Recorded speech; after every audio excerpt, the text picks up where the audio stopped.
Udah gitu, malah bikin chat palsu, saya minta uang dikembalikan kok galakan Mbak. Jadi dia mengancam-ancam, sama saya pun juga Mbak lihat kan di IG saya, dia ngacam.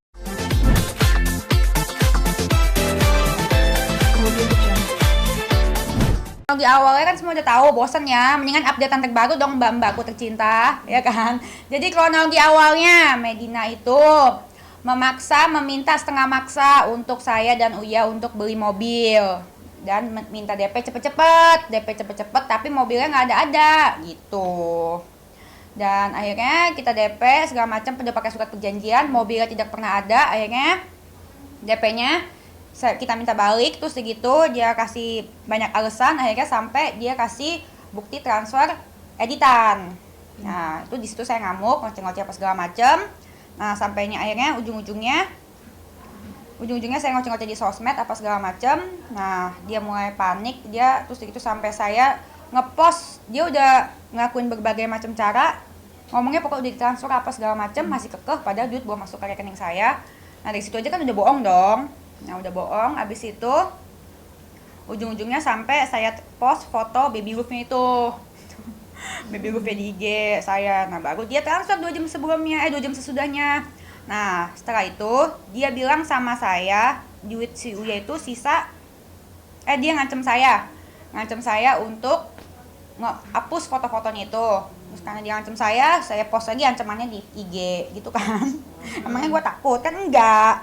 Nah ya udah, habis itu dia langsung ngoceh-ngoceh gitu, makin aku post. Jadi sama aku clear, emang dia udah bayar. Cuman masalahnya duit si Uya juga belum. Kalau si Uya belum. Uya itu baru ditransfer 35 juta, jadi sisanya 65 juta lagi. Total kan si Uya 100 juta, kalau saya 50 juta. Nah sama Uya dia masih 65 juta dan sekarang dia ngilang. Yang terbaru gitu, berita terbarunya dia ngilang sejak 2 hari yang lalu. 2 hari yang lalu dia berjanji akan kirimin saya uangnya Uya.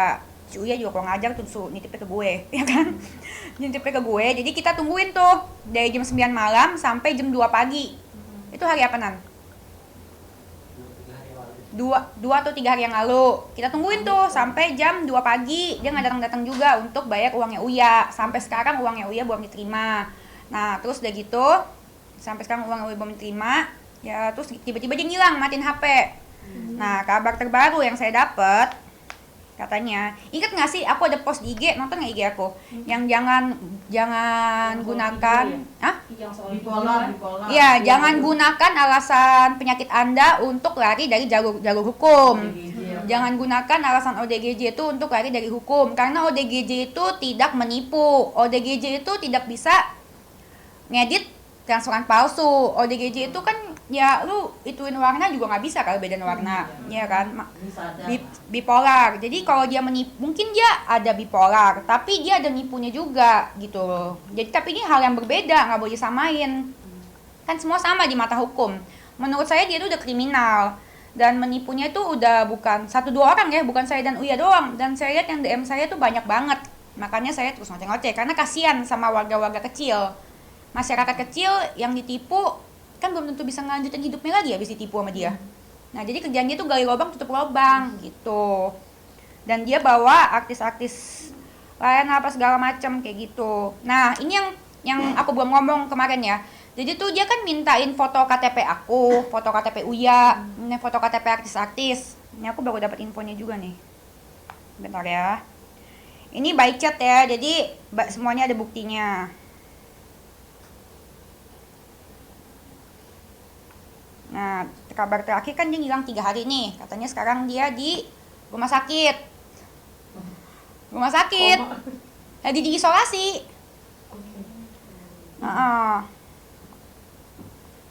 Percaya. Untung sehari sebelumnya benar kan, berarti omongan aku kan, yang jangan lari dari penyakit Anda, jangan memakai penyakit Anda. Nah, sehari setelahnya dia hilang, ya langsung sakit. Tapi Denis, yang kalau masyarakat umum gitu, yang lain-lain tuh apa penipuannya tuh apa, dan kira-kira ada berapa orang yang kena tipu DM kamu? Banyak sih yang DM, cuman kan aku mintanya kira-kira berapa gitu? banyak, ada belas. Sekarang jadi Ratusan yang atau lagi apa? banyak, ratusan kayak nggak nyampe deh, nggak ngitungin Puluhan, juga. puluhan kali ya. Belasan ada kali ya. Apa mereka yang ngadunya ke kamu tuh apa? Satu dulu ya, yang kita bahas sekarang ada juga yang kita dari pabrik kosmetik ya. Kita bahas dari yang pabrik kosmetik, tapi yang sekarang lagi gencar dia sama klinik-klinik kecantikan nawarin obat, bukan obat, laser. Laser Alatnya ya? Luxa. Hah? Alatnya ya? Alatnya, itu yang lagi gencar sekarang. Dia kan dia beli 850, dijual 300. Iya kan nggak masuk akal kan, sama seperti yang dia tawarin mobil ke kita itu sebenarnya nggak masuk akal. Cuman karena kita kasihan sebagai teman, tapi dia nipu, ya masih gitu juga ya. Berarti udah parah menurut saya. Itu kan alatnya 800, masih dijual 350. Iya. Ya emang sih dia udah bangkrut sih. Cuman kan ya alatnya itu kan udah ada dibeli sama orang. Tapi dia masih ada satu orang pokoknya alatnya tuh. Nah, dia tuh kumpulin DP dari dokter-dokter lainnya gitu loh. Itu yang sekarang terjadi. Tapi Ya. alatnya masih di Medina. Alatnya katanya sih yang saya dengar, alatnya udah nggak di dia. Dan jadi dikumpulin DP-nya 50, 100 apa segala macem sebisa mungkin deh ya. Untuk gali lubang tutup lubang gitu loh. Nggak tahu duitnya kemana ya. Duitnya buat baby Terus look dari kali. lubang tutup lubang. Iya benar. Nah, yang parah ini, yang saya khawatirin ini kan kemarin dia pakai KTP saya, minta foto KTP saya, minta foto KTP Uya, apa segala macam. Yang saya takut nih kejadian ini nih. Dia itu jadi kemarin ini kabar terbaru ya.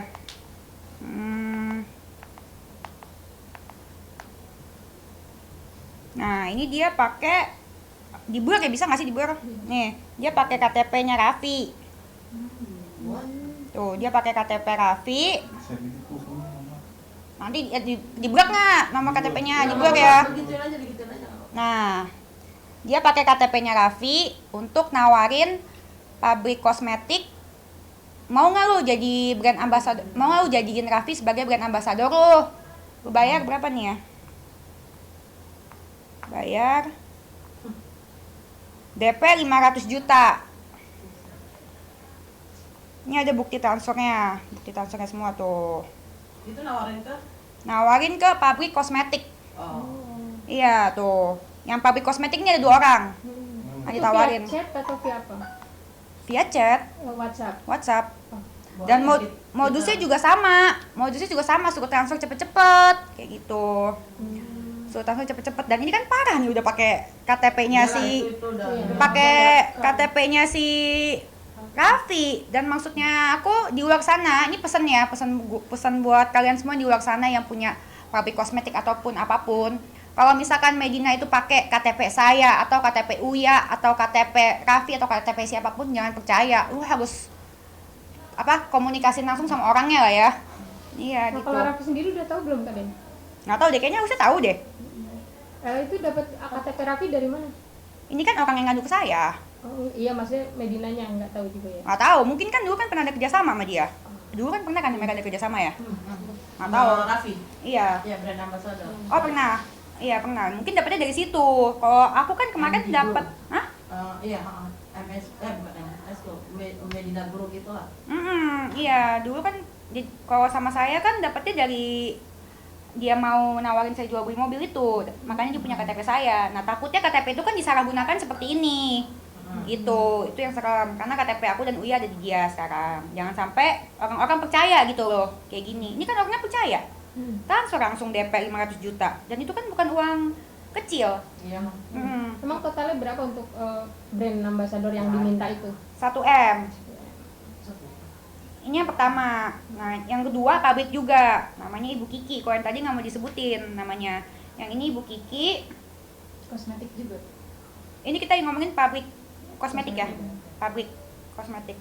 Nah, ini Ibu Kiki. Dia nawarin Raffi jadi brand ambassador pabrik. 1,2M 3 bulan.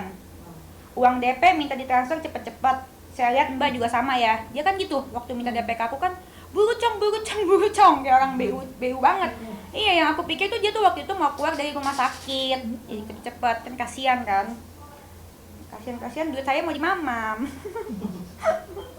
Uang DP minta ditransfer cepet-cepet. Saya lihat Mbak juga sama ya. MD minta cepet-cepet DP. Uang DP masuk bukan ke manajemen Raffi. Iya. Hah? Masuk ke dia. Masuknya nih, nanti saya masuknya kemana gitu, saya lupa. Saya minta refund, ada aja alasannya. saya harus hubungi Brimobnya lah, ambil ke RS dan lain-lain, di refund baru setengahnya. Oke, terus kan dia mulai, karena saya bersuara, yang lain ini kan ikutan bersuara, ya kan? Terus dia ngepost, Medina Sen, saya tunggu sampai jam 8 malam ini ya. Terus dia tag ke aku, ke Uya, ke Astrid. Terus dia gitu dia langsung capture, terus dia gitu dia capture terus dia kirim ke si Mbak Kiki ini. Kirim ke Mbak Kiki, dia bilang nggak usah bobo Denis, aku laporin kamu sebar fitnah ya. Urusan saya sama Denis sudah beres. Nah yang dilakukan itu gitu, suka ngancem-ngancem orang. Padahal itu kena bahaya juga. Padahal si Tutinya ini galak, Tutinya tukang ngancem. Jadi, no, kalau nggak dihapus aku laporin pencemaran nama baik tuh. Dia bilang, kalau nggak dihapus aku laporin pencemaran nama baik. Nah Mbak Kiki ini bilang, silakan Mbak, saya tunggu. Mbak balikin uang saya, janji terus dari kemarin. Sudah terima uang saya, nggak nyampe ke Raffi, malah bikin chat palsu. Saya minta uang, saya minta uang saya dikembalikan, kok galakan Mbak lucu gitu. Jadi dia bikin chat palsu gitu, soalnya chattingan dia sama Raffi, padahal chattingan dia sama dirinya sendiri. Iya. Tapi kalau bipolar mah nggak apa-apa Mbak, bipolar tuh nggak nipu. Ini mah bukan bipolar, ini kriminal. Maksiannya kan bipolar, nipu nggak?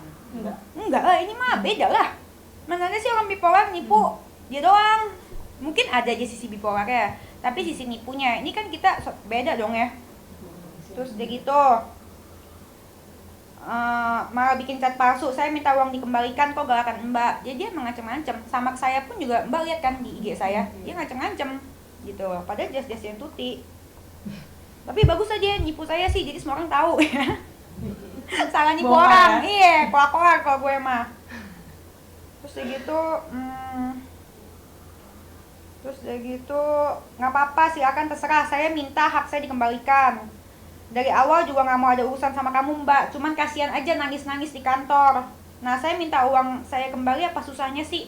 Nah si Medina ini tiap kali mau melakukan yang menurut saya penipuan itu, dia gitu sok sedih, nangis-nangis. Kalau ke saya dia sayat-sayat tangannya sendiri, kayak gitu. Pura-pura bunuh diri gitu. Iya, terus gitu dia bilang dia korban KDRT, dikasih lihat gitu. Terus dia gitu, modusnya pokoknya sama kayak gitu-gitu terus. Terus dia gitu kalau duitnya diterima, dia diem, habis diem, terus dia gitu kalau misalkan dia share, kitanya share, mulai minta duitnya, dia mulai galak. Gitu, mulai galak, ngancem-ngancem. Si Uya aja diancem. Uya aja diancem. Padahal jelas-jelas duitnya 65 jutanya Uya itu belum diterima. Dia berani ngancem-ngancem Uya, dia bilang gue laporin UU ITE lu apa segala macem. Kayak gitu. Jadi tadi di situ kita lihat posko pengaduan Medina Sen. Iya, nih.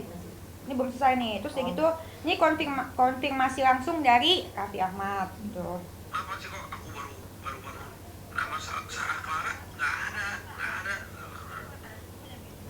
nama pengirim Rizky Ananda. Oh salah udah bukan, nggak ada, itu bohong. Parah kan, dia pakai KTP. Dia bisa pakai KTP-nya Raffi untuk nipu kiri kanan, untuk nipu 2 pabrik loh. Parah lah, itu apa? Bipolar mah nggak gitu kali Mbak. Mana ada sih ODGJ bisa kepikiran buat ngedit RTGS itu. Ya nggak sih? Iya. Sadar dan dia niat sih ngelakuin. Dia sadar dan niat. Dan ini tuh terjadi kan tadi saya ngomongin 2 pabrik kan. 2 pabrik. Nah, pabrik yang Mbak Kiki ini itu terjadi tanggalnya itu sama Mbak Kiki ini April 29 April 2022. Baru sih ya. Baru ya? Baru Oh baru sebulan ya? Oh baru Belum sebulan ada ya? sebulan dong, 2 mingguan. Ini bulan apa ya? Ini Mei. Oh Mei, maybe yes, maybe no ya. 29 April 2022. Nah, kalau yang tadi yang namanya nggak mau disebutin, yang pertama saya ceritain, yang 500 juta itu DP-nya, itu 24 Desember. Berarti emang dia udah niat gitu, udah lama, dan bukan sekali 2 kali. Belum lagi yang tas-tas palsu, ya kan, itu udah lebih lama lagi. Gitu. Mungkin yang dulu kan dia kan jual tas-tas palsu itu kan, udah pada kagak mau orang-orang. Soalnya udah pada takut. Nah, kenapa mereka itu nggak mau bersuara? Karena mereka takut. Kalau misalkan mereka bersuara kan biar bagaimanapun kan si Medina ini pernah jadi customer ya, nanti takut customer mereka takut gitu. Tapi kan udah parah gini kan dianya nggak mau bayar, terus dianya udah nggak mau bayar, dianya ngancem-ngancem. Kebayang nggak? Lu yang diutangin, lu diancem-ancem, gua laporin lo, kayak gitu. Nah ini yang gue mau ngomong hari ini. Jadi kalau misalkan ada KTP gue disalahgunakan, KTP Uya Kuya disalahgunakan, KTP Raffi disalahgunakan sama dia, jangan percaya karena buktinya udah ada. Yang aku ngomong kan berdasarkan bukti ya, Mbak lihat sendiri kan tadi kan. Itu parah kayak gitu menurut aku. Terus Tapi kasusnya udah sempat dilaporin ke polisi nggak sih? Kan udah banyak bukti-bukti pencemaran nama baik segala macam.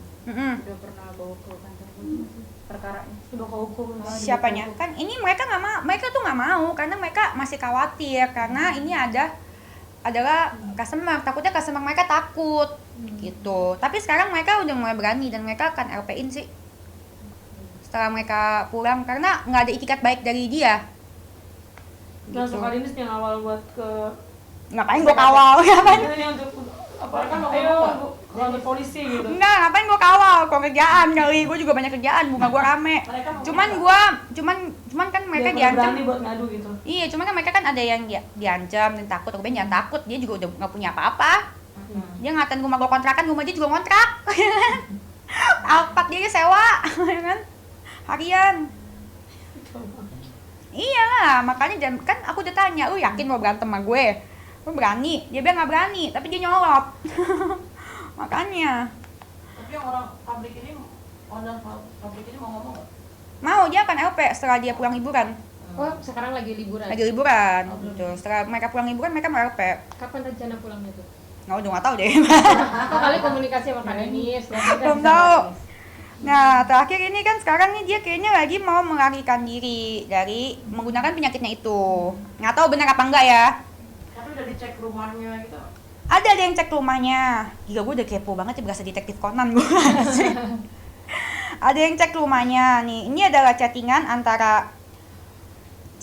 antara korban dan bapaknya ya. Bapaknya Medina. Pak, maaf Pak, saya jadinya mau buat laporan polisi dan investor nggak akan bisa mengambil mereknya. Saya sudah dapat bukti dari pihak Raffi. Ya Allah, teganya Medina nipu saya lagi. Perusahaan Medi hancur karena ulah Medi sendiri. Terus bapaknya bales, mohon maaf Bu, saya agak tegang karena keadaan dan kondisi lagi stroke. Kasihan sih sebenarnya sih bapaknya sih. Mohon waktu Bu, besok saya sama Mama Bu Bidan, maksudnya apa nih? Mohon waktu Bu, besok saya sama Mama Bu Midan akan menemui dokter dan Medi Bu, semoga diperbolehkan. Bu Bidan ibunya. Oh, karena masih isolasi. Terus udah gitu korbannya bales, maaf Pak, Medina sudah keterlaluan. Saya sedang koordinasi dengan pihak Raffi untuk buat laporan polisi karena bukti sangat kuat. Bilang Medina sudah beberapa kali saya ditipu dan ini hukuman dari Allah. Merek perusahaan yang dia bangga-banggakan jangan harap bisa jadi milik dia karena ulahnya sendiri. Percuma sekarang dia gaji-gajiin karyawannya juga. Sebaik-baiknya saya, ada batas kesabarannya saya Pak, mohon maaf. Saya juga akan bawa ini ke media, saya akan buka semua gitu. Terus udah gitu ada juga yang bilang kan aku nanya RS apa? Kayaknya RS jiwa gitu. Bener gak sih? Coba dong kalian wartawan. Nah ini hati-hati itu buat RS jiwanya. Ntar RS jiwanya ditipu juga lagi. Saya kan cuma bisa menghimbau ya kan. Kalau orang-orangnya teman-teman ditipu gimana RS-nya? Udah berapa hari di RS katanya? Pokoknya dia udah 3 hari ngilang. Terakhir dia kontak saya tuh dia mau kasih uang. Sisanya terakhir nih saya buka chattingannya saya sama Medina. Tuh. Ini yang dia ngancem-ngancem aku nih. Jangan sampai Tuhan muka, Aipu dibongkar semua sama gue, tapi sama Tuhan. Jangan sampai cyber gue. Jadi gimana sih yang bakal bongkar gue, cybernya apa Tuhan sih? Terus lagian kalau aib gue dibuka ya bagus saya, endorsean banyak ya. Akin. Cari tahu borok lu gak kebal hukum cong. Iris kuping gue kalau gak masuk penjara, demi Allah demi anak gue pernah nahan orang 3 bulan di penjara, cuman netizen recehan. Dan itu yang akan gue lakuin buat lu. Gue langsung ke Polda sekarang, lihat SPKT-nya nanti gue kirim. Terus dia senyum. Lu cek aja di Polrestabes Bandung, siapa tuh yang gue tahan, jangan mewek-mewek ya. Entar gue bawain Indomie. Terus tiba-tiba, ini kan jam 4 kan, 4 sore. Tiba-tiba jam 10 malam dia WA. Di mana Anda mau nitip duit buat Kak Uya 65 juta disuruh titip ke rumah kamu. Gue bilang ke rumah aja.